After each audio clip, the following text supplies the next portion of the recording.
e sobre a caridade. Jesus te abençoe.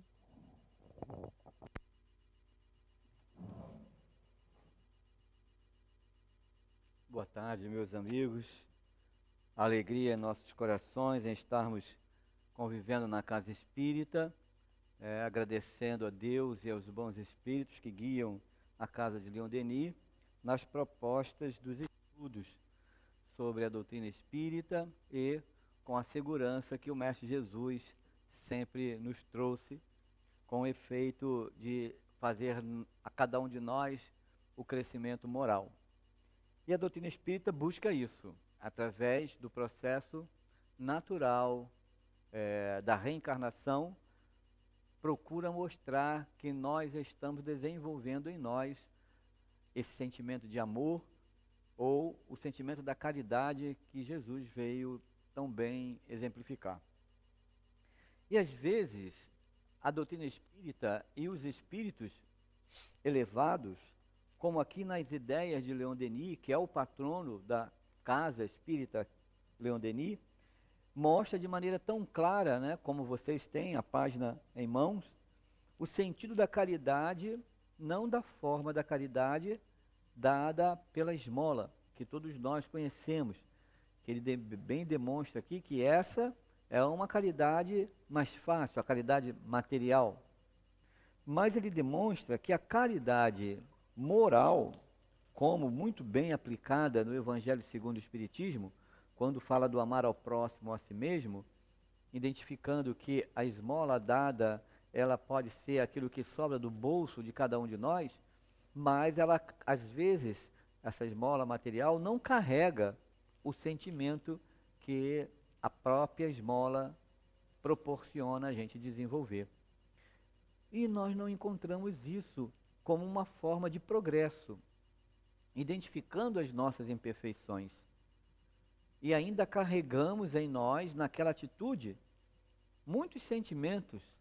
O maior deles ainda é o egoísmo, que nos dificulta, né, irmos ao encontro daquele que necessita. Vamos pensar assim, quantas mães, pais, famílias, no momento de crise, se ajudam? No momento de conflito, de problemas de família, no momento de dificuldades financeiras e no momento de saúde, de doença na família, se reúnem, se ajudam, compartilham, passam a se falar, passam a se ajudar, passam a conviver melhor, passam até distribuir o que é material entre eles para amenizar as situações. E são nessas questões que a reencarnação é a mola, né, que faz cada um de nós, espíritos encarnados, darmos um salto, empurra a gente. Porque se não fosse o problema material, se não fosse alguma dessas situações, e a família estivesse na segurança, no conforto, não teria motivo para que esse esforço, essa mola da dor, do impulso, fizesse a gente fazer mudanças. Perceber que aquela atitude não combina mais com aquela situação, perceber que estou distante do meu pai, da minha mãe, do meu filho, por conta de um sentimento, orgulho, o egoísmo. E se nós queremos mudar, porque estamos sofrendo, então fazemos o esforço. Calamos muitas vezes, engolimos o nosso egoísmo, o nosso orgulho, tentamos concordar com um ou outro para que as coisas estejam em harmonia. Então a reencarnação é essa mola que impulsiona a gente a sentir o que nós, enquanto espíritos, necessitamos para esse progresso, para esse avanço, não é, moral e espiritual. Jesus mostrou isso muito bem. Quando Jesus estava junto com os seus discípulos, aqueles que o seguiam, na casa de um dos discípulos, a mãe de Jesus e os irmãos bateram na porta. E alguém se levantou e disse: mestre, sua mãe, sua irmã e seu irmão estão aí fora. Jesus se levanta, olha para aquela multidão que estava dentro de uma casa observando a todos, diz: quem é minha irmã, meu irmão e minha mãe? Pois todo aquele que faz a vontade de Deus, esse é meu irmão, minha irmã, minha mãe. E se senta. E no Evangelho segundo o Espiritismo demonstra ali claramente: será que Jesus não tinha nada em relação aos seus irmãos? Mas será que os seus irmãos entendiam a Jesus? Os seus irmãos não seguiram a Jesus. A mãe de Jesus procurava entender pela dor que o filho vivia como um profeta daquela época, sabendo pelos espíritos que vieram anunciar a reencarnação de Jesus junto a Maria, sabendo a pureza do coração daquela criança desde os seus inícios dos 12 anos em diante, a pureza daquele coração e o quanto aquele menino tinha o seu valor, mas ainda não era o momento, na sua infância, dele levar o seu conhecimento junto a uma população, porque não aceitariam de maneira fácil. Tem um filme que vocês podem ver, Os Milagres do Menino Jesus.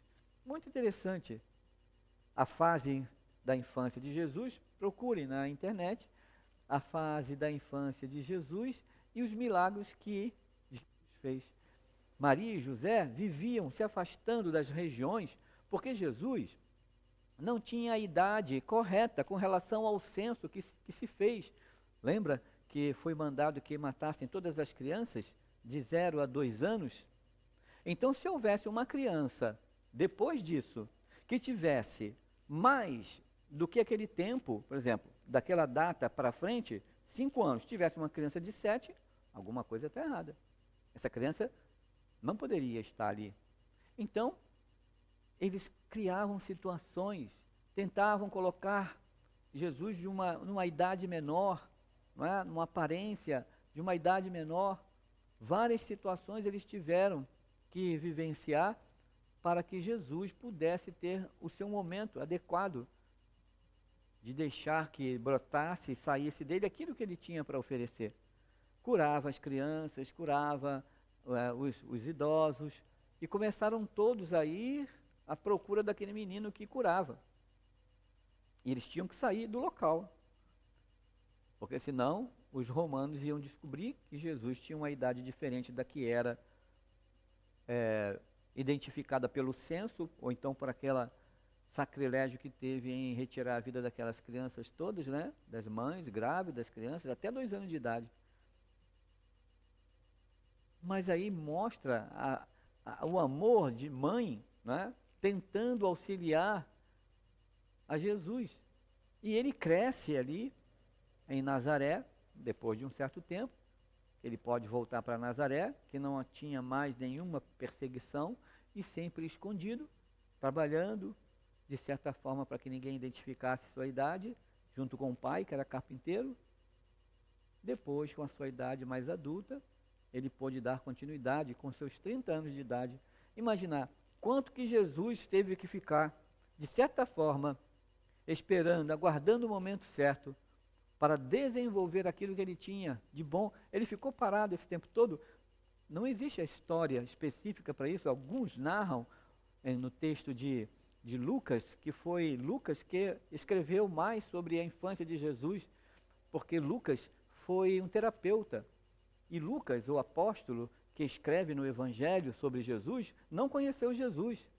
Lucas escreve aquilo que Maria falava para ele. Porque Lucas, o apóstolo lá do Evangelho, ele ouvia o que Maria falava e ia escrevendo. E Maria falava sobre a infância de Jesus. Ela quem mais poderia falar, né?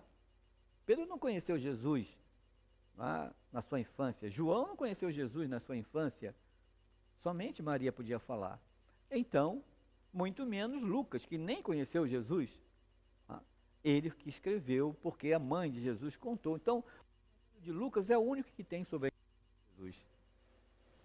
E a gente começa a entender os objetivos de colocarem as informações tão poucas do que nós temos ali, é tão pouco da realidade da vida do Cristo, do que ele tinha para oferecer. Imaginar tudo isso, demonstrar que há um caminho a seguir, que existe esse caminho, mas esse caminho não pode ser mais por aquele efeito da caridade, como a gente tem vivido no dia a dia, nas instituições. Uma demonstração na época do Cristo sobre isso é o óbolo da viúva. Vocês lembram? Quando Jesus estava no templo em Jerusalém e ele vê as pessoas colocarem os seus donativos no gasofilácio. Era uma vasilha, normalmente de metal, e jogavam lá as moedas, o dinheiro, sacolas, sacos de moeda. Mas chegou uma viúva que tinha 2 moedas, tirando ali o restinho que ela tinha e joga as 2 moedas lá dentro. Jesus observa e diz assim, essa foi a maior doação, teve o maior valor, porque os outros deram aquilo que lhe sobrava, ela não, ela deu o que lhe faltava, tudo que tinha, mas ela deu de todo o coração, aquele sentimento daquelas 2 moedas, que era a importância que ela sabia de que o templo precisava. Ela fez a caridade da parte dela, mas sai à distância e existem informações belíssimas sobre a mulher do óbolo da viúva, informações que ela vai levar a segurança daquilo que ela não poderia oferecer materialmente, no socorro às pessoas, às famílias, os doentes, os leprosos. Ela ia limpar, cuidar as feridas, falar do progresso, da vinda do Messias. Passou ali por Jesus. Imaginar o que tudo isso significa para a gente hoje, né? Com a visão da doutrina espírita, o que nós estamos tendo de oportunidades da reencarnação para desenvolver esse sentimento que o Cristo ensinou, que é o amor, e amar ao próximo como a si mesmo, ou seja, se amar, né? se tornar feliz, se sentir bem, alegre com você, com esperança, passar isso para o outro, amar ao outro como a gente se ama, querer para o outro aquilo que a gente realmente quer de bom para a gente. Então o Cristo ensinou isso demonstrando vida espiritual, porque muitos estavam preocupados nas questões materiais, de como lidar com as situações. Muitos estavam preocupados por conta de serem libertos, né, do povo romano, da opressão. E Jesus veio falar que se o Pai traz condições para que o pássaro que não semeia, né, e não colhe, não guarda em celeiro e é alimentado, se o Pai, se Deus, dá uma vestimenta a um lírio, de uma veste tão linda que nem Salomão tem igual, uma veste, a beleza de um lírio, que hoje está florindo, amanhã seca e aquela vai ser arrancado e jogado para ser queimado. E se isso é tudo oferecido por Deus, Ele não ia saber o que nós necessitamos, não ia oferecer para cada um de nós. Temos que ficar felizes, né? Porque a alegria da caridade moral, a alegria da caridade espiritual, ela é valorizar o que a gente tem. Imaginar o que seria caridade para alguém que é cego? Não é? Caridade para quem não tem pernas? E se nós valorizarmos os nossos olhos? Se nós valorizarmos nossas pernas? Caridade para quem não tem braços? Se nós valorizarmos o nosso braço? Caridade para quem tem que fazer hemodiálise porque os 2 rins não funcionam? Imaginar nós darmos um braço nosso para alguém? Uma perna? Um rim? Não é?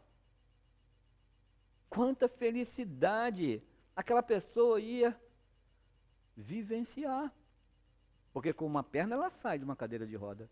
Com um braço ela consegue fazer muitas coisas. Com o rim ela consegue retornar à atividade da vida com mais equilíbrio. Mas nós ainda não estamos nesse ponto, mas nós já recebemos coisas mais importantes do que dar o braço. Não precisamos de cortar o nosso braço, mas podemos estimular as pessoas que não usam o braço a valorizarem o que têm. Não precisamos arrancar a nossa perna, mas podemos ir ao encontro daquelas pessoas, estimularem a elas a avançar, entendendo os valores que ainda têm de tudo do corpo, da alegria da encarnação, da prova, da resignação, da expiação que elas estão passando por falta de um membro. Não precisamos arrancar um olho para dar a alguém, mas também podemos estimular aquelas pessoas que não têm a visão no valor do braço, da perna, no valor da voz, da vida.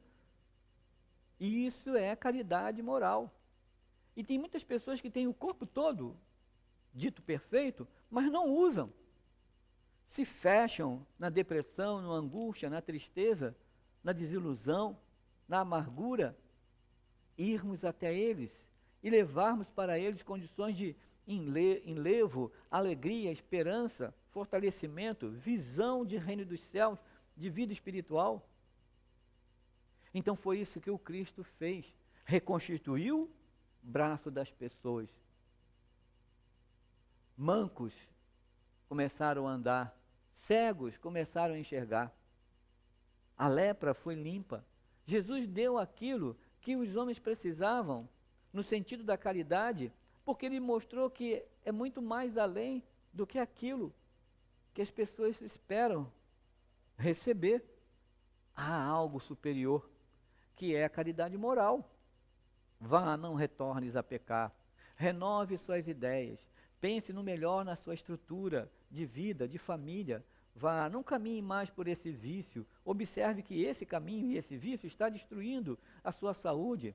Pare e pensa que essa palavra está afetando, machucando as pessoas e você está sofrendo a consequência do que você tem vivido. Pare, quantas coisas boas podem ser feitas abraçando aqueles que estão ao nosso redor, família, amigos, quem quer que seja. Então a instituição, a casa espírita, qualquer templo, procura fazer com que isso seja algo de estímulo, para que a gente possa entender esses valores e, como uma mola na encarnação, impulsione a gente para algo superior, porque Jesus mostrou esse algo superior. Se Deus oferecia tudo que era material para que os pássaros pudessem utilizar, também saberia oferecer para cada um de nós a necessidade de cada um, sabendo utilizar para sermos felizes, porque é um tempo curto que ficamos na encarnação. Então, Leon Denis vem mostrar isso na visão do Cristo, a realidade da caridade, no sentido muito mais da transformação íntima com relação ao próximo. Ele diz: a caridade material, beneficência, pode se aplicar a um certo número de pessoas, sob a forma do socorro, da sustentação. A caridade moral deve se estender a todos aqueles que partilham de nossa vida neste mundo. Ela não consiste mais em esmola, mas numa benevolência que deve envolver todos os homens. A doutrina espírita tem feito isso. A caridade que se faz no processo da obra social, do que existe lá na obra social, várias atividades que desenvolvem lá os serviços, ela é para atender às necessidades imediatas daqueles que chegam. Quando o Dr. Herman, junto do Altivo, fundador aqui do CELD e também do CELD em Bento Ribeiro, estiveram aqui em 2004, quando foi dado início à obra social, que nós adquirimos o prédio, o Altivo foi lá, olhou o prédio, olhou o local vazio e disse assim: o Dr. Herman está dizendo que aqui não haverá um trabalho específico para os miseráveis, porque nessa região não tem miserável. Miserável do corpo, mas tem o miserável da alma. As atividades aqui serão direcionadas à saúde e à educação. E são esses dois pilares, saúde e educação, e doutrina espírita, que irá ser o objetivo dos trabalhos desta obra social, Antônio de Aquino. Então nós observamos aquilo e dentro da visão nunca tivemos um trabalho na obra social que fosse direcionado especificamente à miséria material. E os recursos de hoje em dia, são bem maiores. E às vezes as pessoas que chegam passando pelas dificuldades, elas têm suas casas, elas moram nos seus lugares, passando as dificuldades delas, com certeza, Mas muitos que vão à obra social não procuram especificamente as necessidades materiais. Elas vão muito mais pelas lutas morais e espirituais, pelos problemas do corpo na saúde. Mas é um caminho, como disse, que o corpo, a encarnação, é a mola que impulsiona a gente tomar uma atitude, a renovar as ideias. Então as pessoas chegam lá dizendo: tenho esse problema de saúde, como posso me organizar? Já fui nos médicos, o que fazer? Então os profissionais de saúde, aqueles que estão lá, as atividades sociais, a parte doutrinária, a parte de educação, leva todo o benefício para qualquer pessoa que chegue lá, como ele diz aqui. Não é mais a caridade da esmola, mas a caridade moral, que deve se estender a todos, partilharem ao nosso redor. Ela não consiste mais na esmola, mas na benevolência que deve envolver todos os homens, do mais virtuoso ao mais criminoso, e regular nossas relações. Por que isso, regular as relações? Temos que saber quem são. Temos que estar, nós, que estamos estudando a doutrina espírita, entendendo as encarnações de cada um, temos que saber qual a relação que nós temos na convivência nesse lugar. Estreitar essa relação, que ele disse, não é conviver somente materialmente, é convivermos como espíritos. Qual a nossa função nessa cidade? Qual a nossa função, com o sentido da caridade bem mais amplo, em estarmos reencarnados aqui, nesta cidade, passando a nossa vida nessa cidade? Qual o papel que desenvolvemos nessa cidade, levando cultura, saúde, educação, progresso, ânimo, esperança para todos que estão ao nosso redor? E a caridade vai independer da instituição, ela vai fluir de cada um de nós, porque vai fazer parte do entendimento da nossa existência e não parte de uma ação numa instituição. Não é parte de uma ação que a gente vai na instituição fazer. Agora, na instituição, nós nos reunimos para fazer bem mais.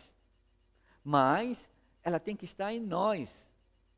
E encontrarmos mecanismos em nós para enxergar a nossa função como espírito encarnado. E isso ser algo natural. Leon Denis diz que a caridade que desenvolve isso, ela faz com que o homem saia daqueles maus hábitos. Aos poucos, há poucos homens que não tenham maus hábitos a corrigir, deploráveis pendores a reformar. Lembremos-nos de que seremos julgados com a mesma medida que nos tenham servido para medir nossos semelhantes. As opiniões que temos deles são quase sempre um reflexo da nossa própria natureza. Sejamos mais prontos em desculpar do que em acusar. Nada é mais funesto para o futuro da alma do que as más intenções, do que essa maledicência incessante que alimenta a maior parte das conversas.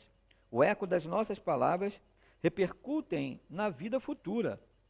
A atmosfera dos nossos pensamentos malévolos formam como uma espessa nuvem que envolve e entenebrece o espírito. Abstenhamos-nos dessas críticas, dessas apreciações malignas, dessas palavras escarnecedoras que envenenam o futuro. É o que está na nossa mente. Então, a proposta que Leon Denis traz é de progresso íntimo, porque vivenciar, tanto numa instituição, tanto no nosso lar, ou na sociedade em que nós estamos, vivenciar o pensamento elevado, sou um espírito encarnado, e a cada situação que se apresenta na minha vida é proposta de Deus para o meu progresso. Se alguém vem me acusar, é proposta de Deus no perdão, na resignação, na fé no futuro. É proposta de Deus para que eu entenda na minha dor o que significa a minha palavra maledicente com relação ao meu semelhante. Porque é reflexo. Quando a gente vê alguma coisa maledicente, é porque a maledicência está em nós. Então aquilo se aplica numa transformação, mas a gente vai e fala do erro do outro. Como Jesus disse, Antes de querer tirar a trave, aliás, o cisco no olho do vosso irmão, veja a trave que está no vosso. E é isso que é o processo do trabalho da caridade. Não é? Levar o alívio à dor de alguém e dizer assim, nossa, eu sofro tanto quanto você. Não é? No meu lar não está faltando as questões materiais, mas as minhas lutas morais são tantas quanto as de vocês.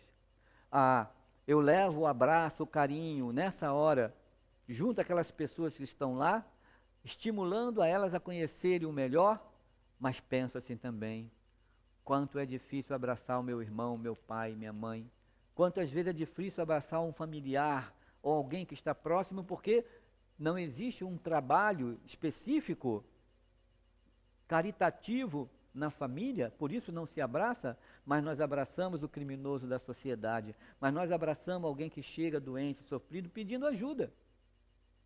A caridade com os espíritos desencarnados, a instituição, a obra social, junto com o Centro Espírita Leon Denis, tem um trabalho de atendimento às várias situações de cada um de nós, encarnados, e das famílias que pedem socorro e de todos que pedem amparo na instituição. Esses endereços vão para um certo local e os médiuns separam esses endereços e fazem com que os bons espíritos venham socorrer aqueles endereços selecionados.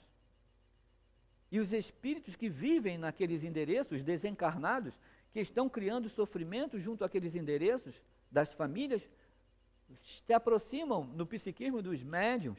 Os médiuns dão passividade a esses espíritos em salas específicas para isso, com atividades doutrinárias, estudos específicos, para entendermos como conviver ou auxiliar esses nossos irmãos desencarnados com o sofrimento deles. Então os dirigentes, os doutrinadores, os médios de incorporação, os médios de apoio, todos eles estão ali para socorrer aos nossos irmãos sofridos, carregando às vezes ódios, perseguições, e palavras amigas, fluidos espirituais, atendimento a eles é levado de amparo, de amor.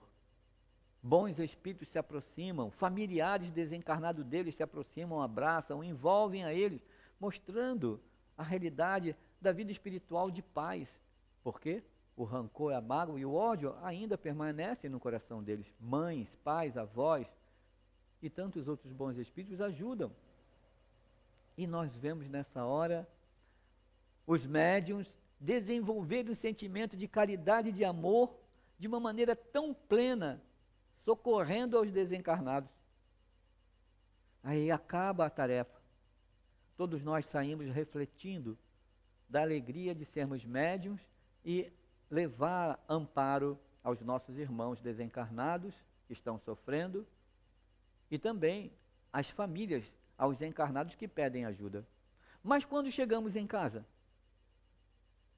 quando estamos numa atividade de convivência com alguém, e que alguém toma uma atitude indevida e quase parece que incorpora um espírito, né? E vem com aquela postura, e muitas vezes espíritos estão agindo sobre aquela pessoa e levando uma palavra agressiva, aí a gente esquece a caridade, esquece de olhar para o nosso irmão, para o encarnado, irradiar para ele paz, esquece de falar tanto para o nosso irmão encarnado, quanto para aquele espírito, para que procuremos um caminho melhor para resolver aquela questão, para que procuremos um mecanismo de nos perdoarmos, de identificar onde foi o erro e renovar as ideias e dali para frente acertarmos, mentalizar que existe a realidade da vida espiritual, que as encarnações proporcionam esses encontros para que a gente possa se ajustar, pedir perdão.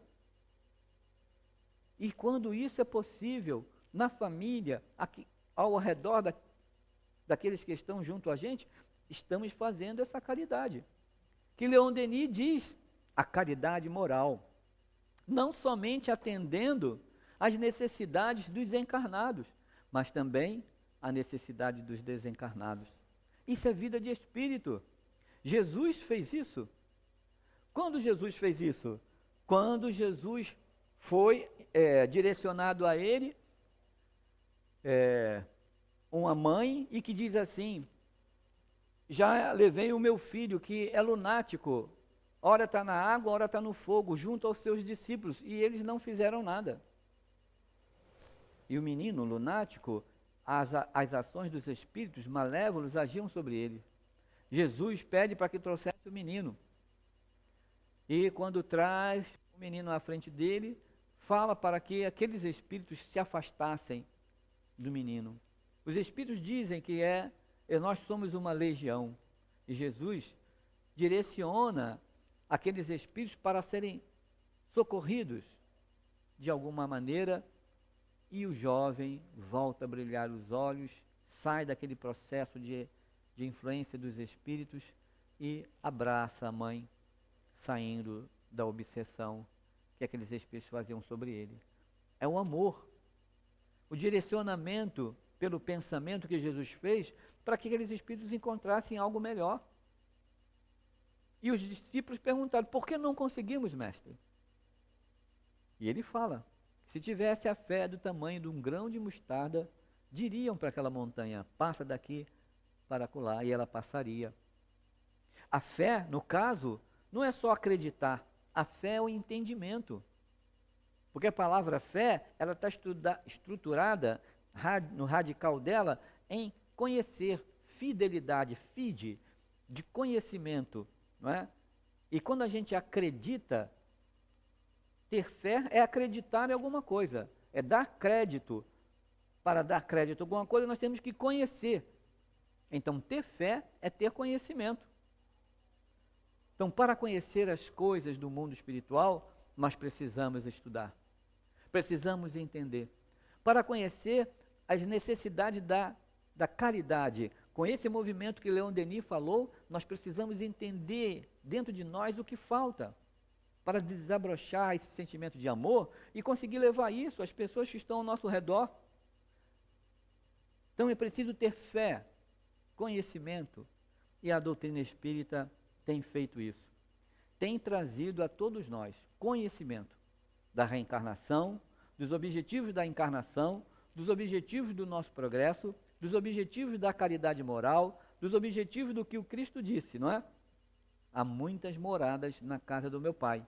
Se assim não fosse, eu já vos teria dito. Eu me vou e prepararei o lugar, para que lá onde estiver, estarei levando aqueles que se prepararem também quando ele retornar.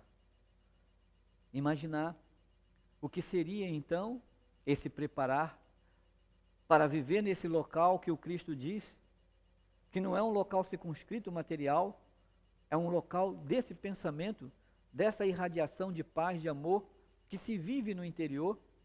Quando se deixa o corpo físico, estaremos mergulhando nessas mesmas ideias, nessa região espiritual que é construída pelo que cada um de nós está vivendo. E quando nós estivermos preparados, ele virá nos levar, nos buscar para lá. Ou seja, temos que reencarnar, temos que desenvolver, passar por todas essas lutas, perceber as nossas dificuldades, desenvolver em nós o melhor, e ao desencarnarmos, cada vez mais, estaremos mergulhando, irradiando o nosso pensamento para regiões espirituais mais elevadas, reencarnarmos em mundos mais evoluídos, e assim nós vamos tendo várias experiências do sentimento do amor, onde a caridade é o que impulsiona a gente a fazer o bem, a sentir o bem, a amar. Então que Deus nos abençoe, que a doutrina espírita nos sustente sempre, e que a reencarnação seja sempre, nesses períodos todos desse mundo de provas e expiações, seja sempre o agradecimento de uma nova oportunidade de crescermos. Assim seja.